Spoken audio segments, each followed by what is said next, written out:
포스트 팬데믹 위기인가 기회인가. 오늘 네 번째 시간 적그리스도는 무슨 일을 하는가 라는 제목으로 어제에 이어서 다니엘서 7장을 가지고 공부하겠습니다. 지난 시간에 우리는 다니엘 7장에 나오는 이 작은 뿔에 대해서 공부를 했습니다.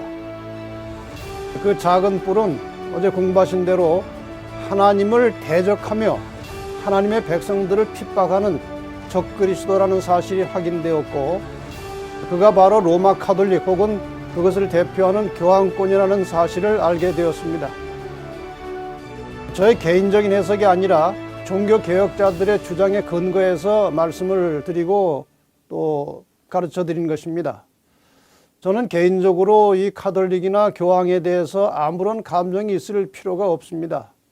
카톨릭 신자들 중에도 신실한 믿음을 가진 사람들이 얼마든지 많고, 카톨릭 교회도 사회적으로 선한 일을 많이 하고 있는 것이 사실입니다. 그러나 이 카톨릭이라고 하는 시스템 자체는 로마 제국에 뿌리를 두고 있을 뿐만 아니라 그들이 지향해 나가고 있는 사업의 방향이나 이 활동은 분명히 성경에 나타난 하나님의 뜻을 거역하면서 하나님을 대적하고 있는 것이 사실입니다.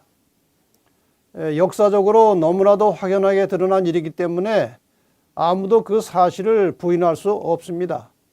그러니까 제가 이 작은 뿔과 교황권을 연관시켜 설명하는 것에 대해서 감정적 반응을 하지 않으시면 감사하겠습니다. 사실 여부를 확인해서 공부하는 시간이 되기를 바랍니다. 오늘 계속해서 다니엘 7장의 말씀을 통해서 작은 뿔 적그리스도가 과거의 역사에서 실제로 어떤 일을 했는지를 살펴보겠습니다. 그리고 내일과 모레는 요한계시록 13장을 공부하면서 그 적그리스도가 앞으로 어떤 일을 할 것인지에 대해서 알아보려고 합니다. 그러면 먼저 지난 시간에 보셨던 다니엘 7장의 몇 성경정들을 가지고 작은 뿔, 즉 적그리스도가 하는 일을 알아보겠습니다.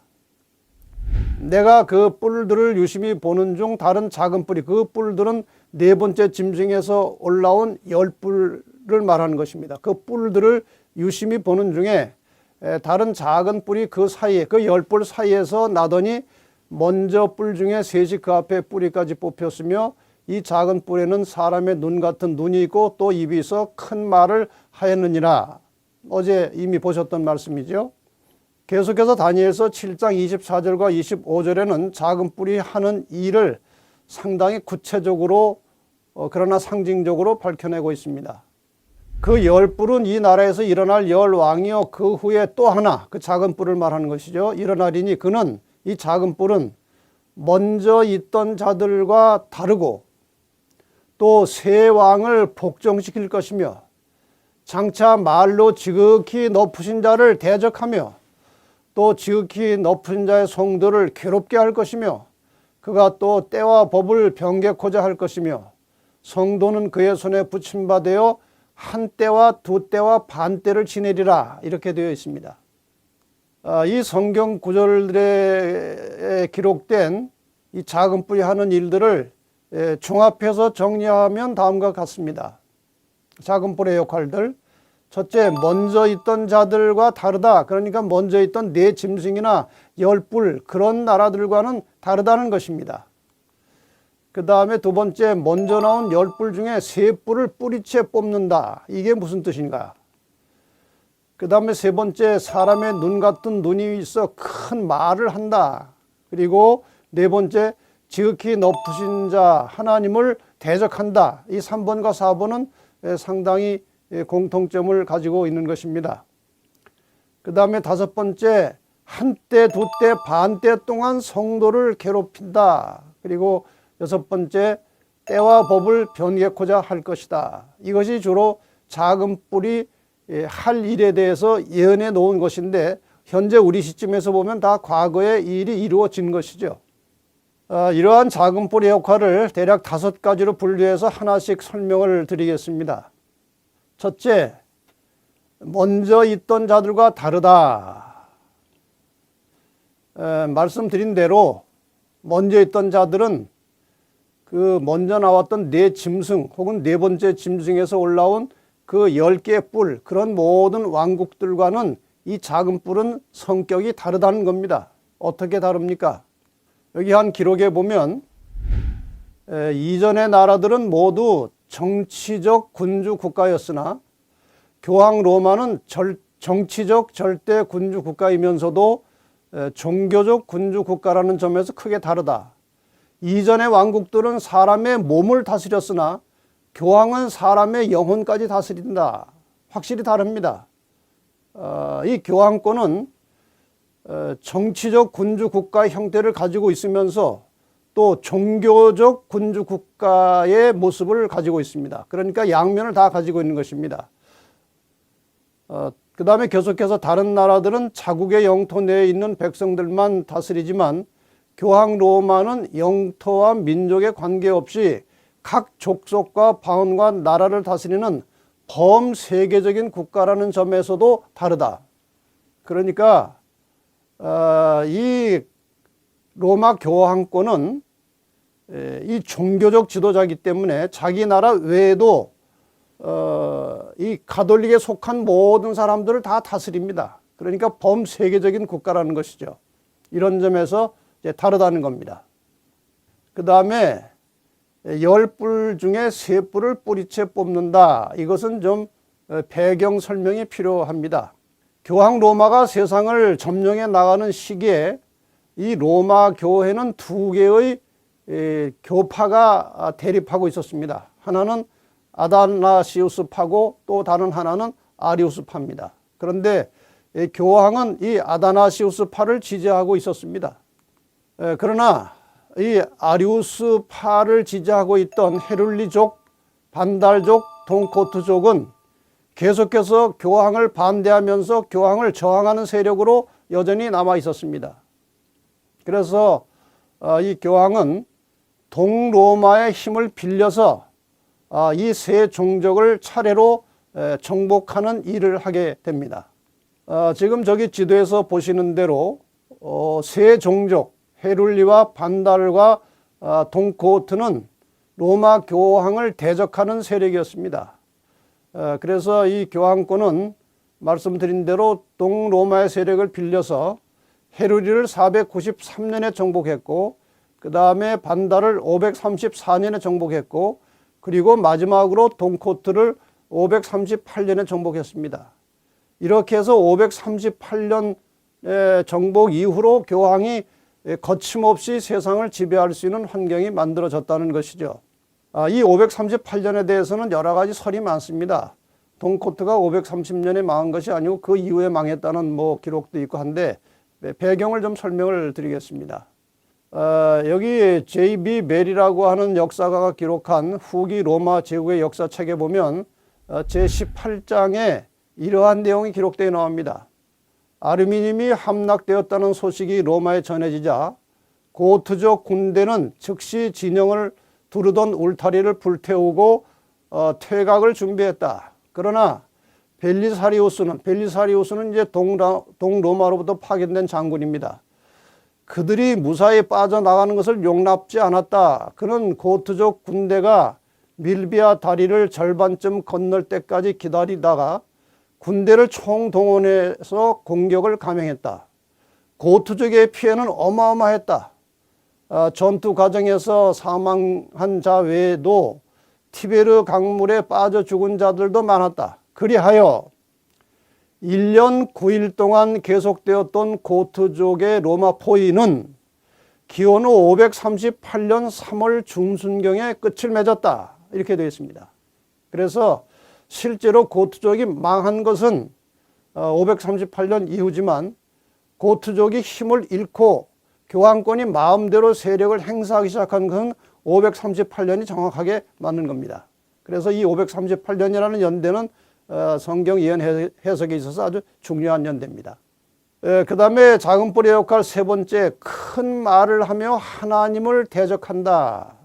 이 하나님을 대적한다는 말은 하나님의 뜻을 거스려 싸운다는 의미도 있지만 자기가 하나님 행세를 한다는 뜻도 포함하고 있습니다. 다음에 인용문을 좀 잘 보시기 바랍니다. 이거 다 천주교 문서에서 나온 것들이죠. 법왕은 숭고하고 지존하며 단순히 인간이 아니며 하나님과 같은 분이며 하나님의 대리자이시다. 법왕은 거룩한 군주요 지존의 제왕이요 왕 중의 왕이시므로 만일에 천사들이 신앙을 잘못한다면 그들을 심판하고 파문에 처할 수 있다. 이것이 한창 교황권이 절정에 달했을 때 이 교황권에서 나온 말들입니다. 완전히 하나님 노릇을 하는 것이죠. 법왕은 예수 그리스도의 대표자일 뿐 아니라 육신의 휘장으로 가려진 예수 그리스도 그 자신이다. 이 법왕에 대해서, 이 교황에 대해서 하는 여러 가지 명칭 중에 하나는 그리스도의 대리자라는 것입니다. 이렇게 해서 큰 말을 하고 하나님을 대적한다는 말은 주로 이런 활동, 이런 행동을 말하는 것인데, 성경에도 이제 데살로니가후서 2장 3절 4절에 이것이 예언이 되어 있습니다. 저는 대적하는 자라 범사에 일컫는 하나님이나 숭배함을 받는 자 위에 뛰어나 자존하여 하나님의 성전에 앉아 자기를 보여 하나님이라 하느니라. 사도 바울이 예언적 안목으로 이미 이 로마 교회 교황권의 앞날을 미리 본 것입니다. 죽임을 당한 어린 양의 생명책에 창세 이후로 농명되지 못하고 이 땅에 사는 자들은 다 짐승에게 경배하리라. 이 피조물들은 하나님을 경배해야 됩니다. 그런데 이 종말의 시대에 이 땅에 사는 수많은 사람들이 생명책에 기록된 구원받은 자 외에는 다 이 짐승 교황권에게 경배할 것이라고 되어 있습니다. 이 문제는 내일 자세하게 공부하겠습니다. 큰 말을 하며 하나님을 대적한다는 말은 이렇게 해서 성취가 되었습니다. 지금 보시는 대로 이 바티칸이라고 하는 이제 로마 교황청이 있는 그 본부가 있는 저 바티칸 나라는 아주 작습니다. 로마 도시 안에 아주 적은 마을입니다. 그런데 저것이 하나의 국가로서 온 세상을 다스리고 통치하는 일을 하는 걸 보면은 이 입을 가지고 큰 말을 한다는 그 뜻이 무엇인지 좀 실감이 날 것입니다.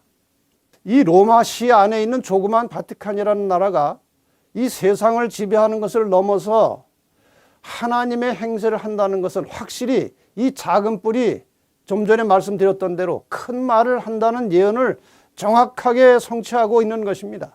네 번째로 한때 두때 반때 동안 성도를 괴롭힌다고 되어 있습니다. 이것은 꽤 설명하기가 쉽지 않은 부분인데 한때 두때 반때라고 하는 말부터 먼저 설명을 드리겠습니다. 우선 다니엘서 11장 13절에 보면 북방왕은 돌아가서 다시 대군을 전보다 더 많이 준비하였다가 몇 때 곧 몇 해 후에 대군과 많은 물건을 거느리고 오리라. 그러니까 때라고 하는 것은 해라고 하는 것과 똑같은 뜻이고 해는 우리가 사용하는 연, 1년, 2년 할 때 그 연을 말하는 것입니다. 그러니까 세 때 반입니다. 한 때, 두 때, 반 때는 합치면 세 때 반입니다. 그러므로 이 세 때 반은 3년 반을 말하는 것이고 3년 반을 개월수로 하면은 42달입니다. 계산해 보면. 그 다음에 성경상 예언을 풀이할 때에 1개월은 일정해야 되기 때문에 꼭 30일로 계산합니다. 그래서 42개월은 1260일입니다. 근데 이 1260일 동안 이 작은 뿔이 하나님의 백성을 핍박하겠다 그 말이죠. 자, 한때 두때 반때라는 말을 좀 보십시다. 한때 두때 반때라는 말은 다니엘 12장 7절에도 나옵니다. 가로되 반드시 한때 두때 반때를 지나서 성도의 권세가 다 깨어지기까지 하니까 저기 한때 두때 반때가 또 나오는데 성도의 권세를 깨뜨리는 기간입니다. 그 다음에 42달에 대해서 계시록 11장 2절에 나오는데 이것을 이방인에게 주었은즉 저희가 거룩한 성을 하나님의 백성들이 머물러 있는 성을 42달 동안 짓밟으리라. 여기 42달도 역시 같은 기간을 말하는데 하나님의 백성들이 이방인에게 고난당하고 핍박당하는 것을 의미하고 있습니다. 그 다음에 똑같은 기간 1260일에 대해서 계시록 11장 3절에서는 저희가 굵은 베옷을 입고 1260일을 예언하리라. 베옷을 입었다는 것도 역시 그것은 아주 슬프고 괴롭고 힘든 기간을 말하는 것입니다. 그런데 그 1260일이 실제로 기간이 얼마냐에 대해서 우리가 에스겔 4장 6절을 참조하면 내가 내게 40일로 정하였나니 1일이 1년이니라. 그래서 우리가 성경에 나오는 이 역사적 예언을 해석할 때는 하루를 1년으로 계산하는 법칙이 있습니다. 그 원칙을 가지고 적용을 하면은 1260년간 고난과 핍박을 받을 것이라고 말한 것입니다. 그러니까 정리하면 한때, 두때, 반때, 42달, 1260일은 각각 표현은 다르지만 모두 하나님의 백성들이 고난과 핍박을 당하는 기간을 말하고 있습니다. 1260년이라는 아주 기나긴 세월 동안 하나님의 교회와 그 백성들은 말할 수 없는 고난과 시련과 박해를 받은 역사가 기록되어 남아 있습니다. 저기 그림을 좀 보시면 중세 종교 암흑시대 동안에 그리스도인들이 로마 교회에 잡혀가서 고문당하는 장면입니다. 수많은 그리스도인들이 종교 재판을 받고 저렇게 고문을 당하면서 예수를 부인할 것, 천주교의 명령에 복종할 것, 이런 강요되는 저런 고문을 수도 없이 받고 수많은 사람들이 죽었습니다. 나중에는 이제 이 수가 많아지니까 실내에서 하지 못하고 이 바깥에 야외에 나와서도 이렇게 고문하고 처형하는 일을 마음대로 저질렀다는 것이 그 당시를 이 시대적 상황을 목격했던 화가들에 의해서 그림으로 많이 남아 있습니다. 참 무시무시하고 끔찍한 세월이 지나가고 있었던 것입니다. 수많은 그리스도인들이 예수를 성경대로 바르게 믿는다는 이유 때문에 저렇게 처형을 당하고 희생을 당했던 것이죠. 이러한 희생의 가장 대표적인 사건 중에 실제로 세계사에 나타난 한 사건은 1572년 8월 24일 성 바돌롬의 축일 학살 사건이었습니다. 이 성 바돌롬의 축일 학살 사건은 정말 끔찍합니다. 예수님의 제자 이 바돌롬의 기념 축일에 이 로마 교회가 개신교인들을 초청해서 함께 축제를 하자고 제안했습니다. 그때 많은 개신교인들이 몰려 들어왔습니다. 그런데 그 축일 밤 12시에 성당의 종소리가 울리면서 일제히 개신교인들을 학살하는 사건이 벌어져서 어떤 기록에 보면은 2개월 이상에 걸쳐서 그 학살 사건은 계속되었고 약 7만 명이 죽었다고 하는 기록도 남아 있습니다. 정말 역사에 기록돼서 남아있는 끔찍한 사건이었습니다. 또 다른 어떤 역사책에 보면은 이 교황의 권세에 의해서 실제로 박해를 받고 죽은 그리스도인들의 수가 대략 5천만 정도는 될 것이라고 기록하고 있습니다. 그러나 이제 시간이 흐르면서 가톨릭의 세력도 점차로 약화되기 시작했고 1798년에 마침내 그 힘을 완전히 잃어버리게 되었습니다. 여기 가톨릭 신문 2007년 6월 3일자에서 제가 본 것입니다. 1798년 로마가 점령되고 나머지 교황령도 양도됐으며 비오 6세는 프랑스로 끌려가 세상을 떠났다. 마침내 비오 6세 교황이 프랑스에 잡혀가서 옥사하는 일이 벌어졌는데 그 잡혀간 해가 1798년이고 그때부터 이 교황 로마는 힘을 잃어버린 겁니다.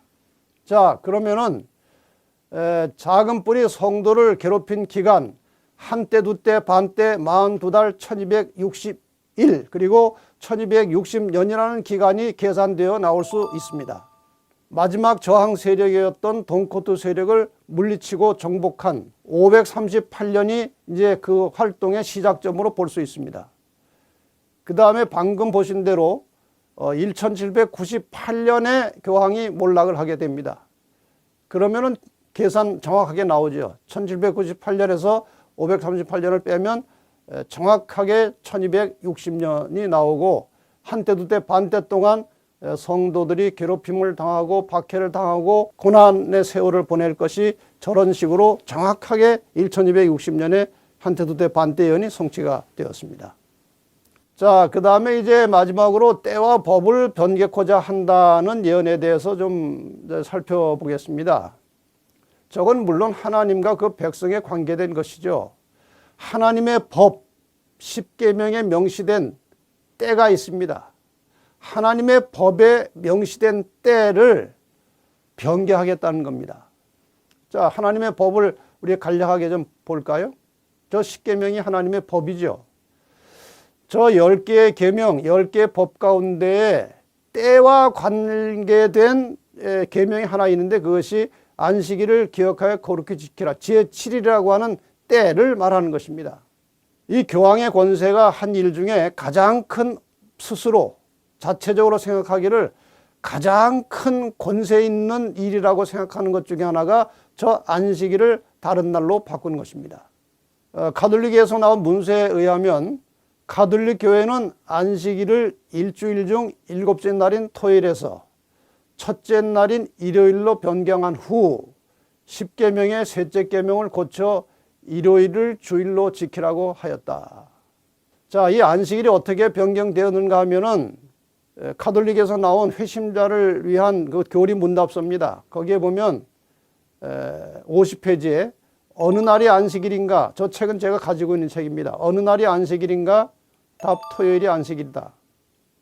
문, 우리는 왜 토요일 대신 일요일을 지키는가? 답, 가톨릭 교회가 라오디게아 종교회의에서 그 존엄성을 토요일에서 일요일로 옮겼기 때문이다. 그래서 우리는 토요일 대신에 일요일을 지킨다. 이렇게 주장하고 있습니다. 자, 그러면은 하나님의 계명과 배치되는 것이기 때문에 그 계명을 그대로 두면 안 됩니다.